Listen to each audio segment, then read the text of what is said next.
guys. Naiiyak lang ako dun sa hingi ng limos yung gano'n. Wala naman akong pagkain pa naluto kasi kaya binigyan ko siya. Meron akong kamuting kahoy dito. Yun. Binalot ko sa kanya sa plastic na ito. Iba nito. Tapos binigyan ko siya ng tubig.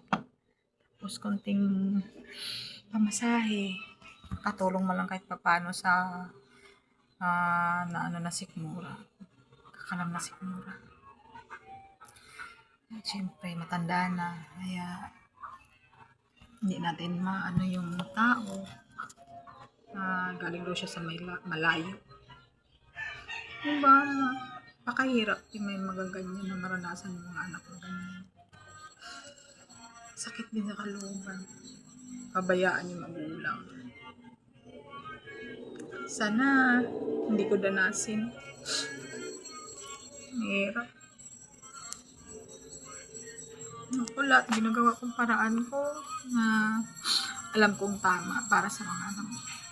Lahat ng support kahit may mga asawa, binibigay ko po yun. Hindi lang ako magkulang.